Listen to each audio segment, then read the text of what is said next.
Listen carefully to this story, because it's one about love, betrayal, and what happens when greed enters a family. I want you to ask yourself as you hear it, if you were in my shoes, what would you have done? Would you fight for your place or walk away?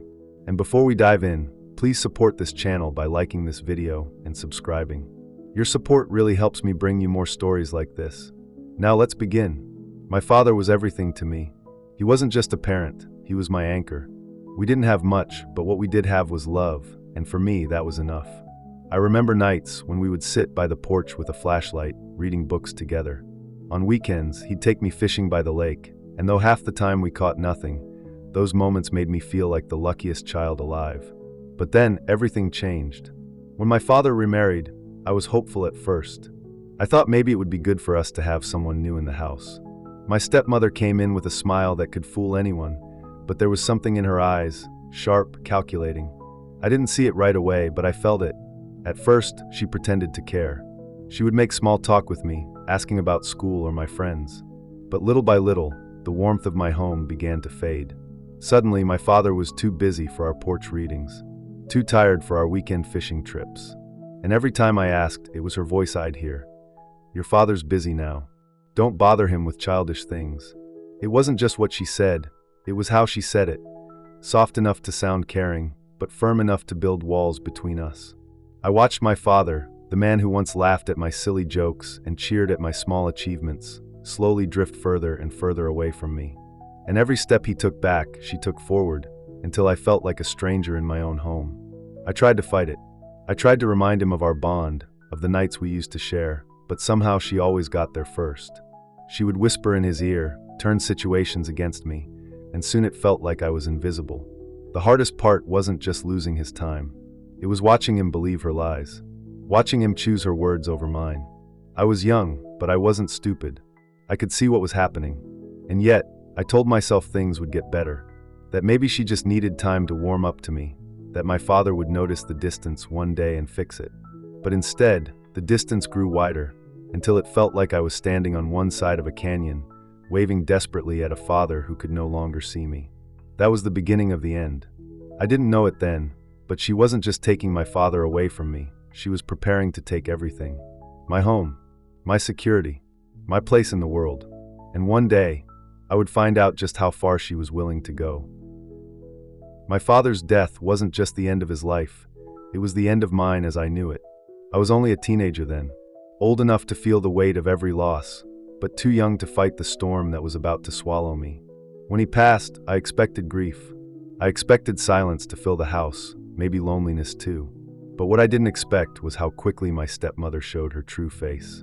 There were no comforting words, no shared tears, just a cold stare and words I'll never forget. "Your father's gone now. You don't belong here anymore."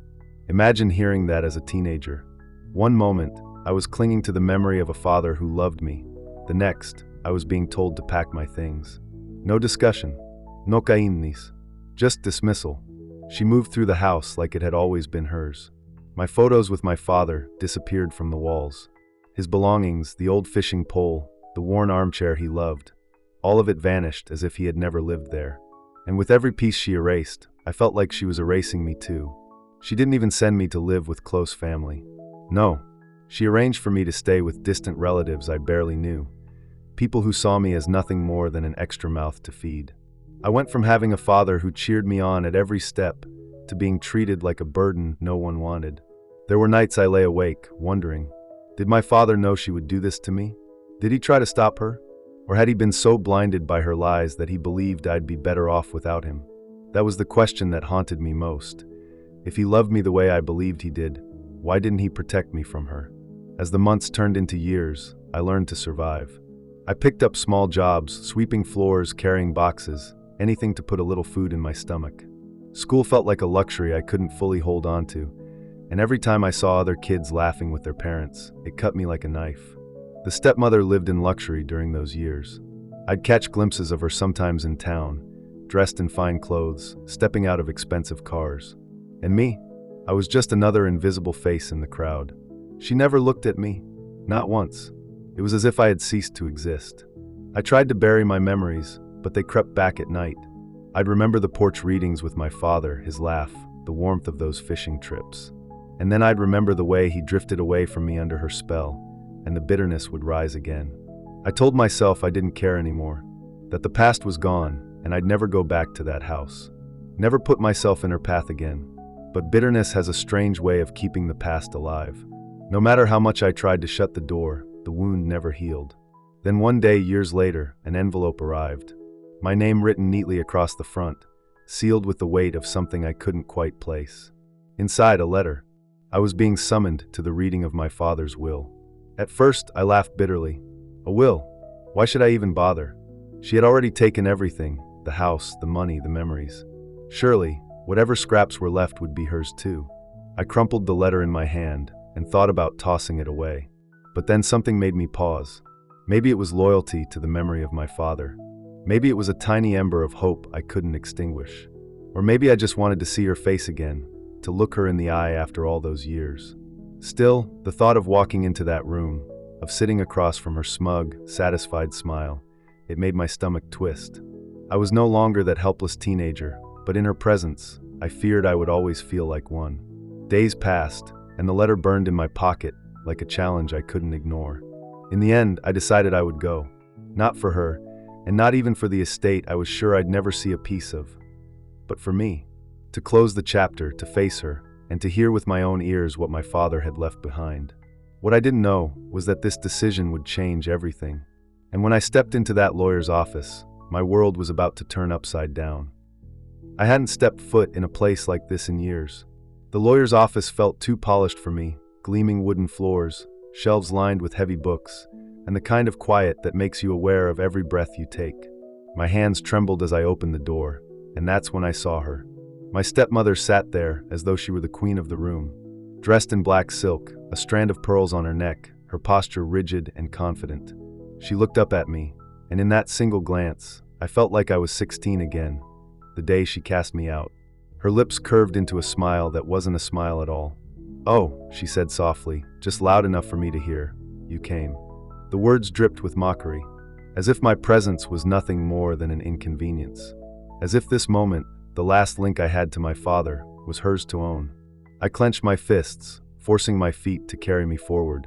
I wouldn't give her the satisfaction of seeing me hesitate. I sat down across from her, the air between us so heavy it felt like it might crush me. The room filled slowly. A few distant relatives I barely recognized, cousins, an uncle I hadn't spoken to in years. They gave me cautious looks, some curious, some pitying. None of them knew what she had done to me after my father's death. The lawyer, a gray-haired man with a voice like stone, adjusted his glasses and cleared his throat. "We're here today for the reading of the last will and testament of..." He paused, almost reverently. "Of your father." I swallowed hard. Even hearing the title, my father, stung. For so long, that word had been wrapped in both warmth and betrayal. The stepmother leaned back in her chair, crossing her legs with the elegance of someone who had already won. She gave me a sideways glance, her smirk growing, as if she wanted me to know. "This is mine, and you're nothing but a guest here." My stomach twisted. I wanted to leave, but I stayed. I had to. The lawyer began, his tone calm and measured, like every word had been rehearsed. "To my beloved wife," he started. The stepmother's lips curved higher, her chin tilted proudly. "I leave the residence, along with its contents, and a portion of my liquid assets to ensure her continued stability." My chest tightened. So it was true. She was getting everything. The lawyer continued, listing accounts, investments, property. Each word seemed to weigh heavier on me. The more he read, the wider her smile became. I sat there in silence, the voice in my head screaming. Why did I come? Why did I let myself believe there might be something left for me? I looked down at my hands, remembering all those nights I'd worked just to eat, remembering the hunger, the loneliness. And now here I was, listening to confirmation that my father had abandoned me not just in life, but in death too. The stepmother shifted slightly in her chair, then leaned closer, whispering just enough for me to hear. "You see," she said, her voice coated in venomous sweetness. "He knew who truly deserved it." Her words pierced deeper than any knife. The lawyer's voice droned on, but I barely heard him anymore. My ears rang, my vision blurred. I thought of leaving, just standing up, walking out, and never looking back. Maybe that was the best I could do. But then the lawyer stopped. He cleared his throat, shuffled the papers, and adjusted his glasses again. His tone shifted. slower, more deliberate. There remains one final clause. The room fell silent. Even my stepmother froze. Her smirk faltered, her eyes narrowing ever so slightly. The lawyer looked directly at me. "To my son," he said. My breath caught in my throat. For a moment, I thought I'd misheard him. My son. After all these years, after all that silence, he had remembered me? The lawyer continued, his voice steady. "I leave," but my mind was already racing. The stepmother stiffened beside me, her knuckles turning white as she gripped the arm of her chair. The others in the room leaned forward, curiosity written across their faces. I couldn't breathe. I couldn't move. All I could hear were those 3 words echoing inside me. To my son. What came next would change everything. The lawyer's voice carried through the room, steady but heavy, as if every word held more weight than the last. "To my son," he said, pausing just long enough for my heart to stop in my chest. "I leave my estate, my accounts, and all remaining properties in his name. These assets are to be released to him once he comes of age, safeguarded until that time, and protected from misuse." For a second, the words didn't feel real. My estate? My accounts? Mine. I glanced across the table. The stepmother's face drained of color. The confident smirk she'd worn like a crown shattered in an instant. Her lips parted, but no words came. For the first time, she looked powerless. The lawyer adjusted his glasses and continued. "It is my wish that my wife be provided temporary stability, but my son is the sole heir. Nothing in this will maybe contested." The room went silent. I could hear the blood pounding in my ears. All those years I believed I had been forgotten, abandoned, erased from his world. And here, in front of everyone, my father had spoken. He hadn't abandoned me. He had protected me in the only way he knew how. The lawyer set the papers down and pulled out a separate envelope. "There's more," he said. "Your father left a personal letter addressed to you." My chest tightened as he handed it to me. My fingers trembled as I unfolded the page, the handwriting instantly familiar. "My son," it began, "if you are reading this, it means I am no longer there to protect you. I fear I allowed my heart to be blinded, and in doing so, I failed you. But know this, I never stopped loving you. I never forgot you. Everything I built with you in mind. If distance came between us, it was never by my choice. This estate is yours, not for revenge, but for a future. Build something worthy of your name. And remember, no one can erase who you are." By the time I finished, my vision blurred with tears I didn't even know I'd been holding back. For years, I carried anger, resentment, bitterness. And in a single letter, my father tore down the walls I had built around my heart. He had been there all along, in his own way. A sharp sound shattered the silence, the scrape of my stepmother's chair against the floor. "This is absurd," she snapped, slamming her hands on the table. "He was mine. That estate is mine. This is a lie." The lawyer didn't flinch. "It's binding," he said firmly. Her eyes burned into me, hatred pouring out like venom. "You don't deserve any of it. You were nothing but a burden. He pitied you. That's all." For a moment, her words almost pulled me back into the shadows of doubt. But then I looked down at the letter in my hands, my father's words, his truth.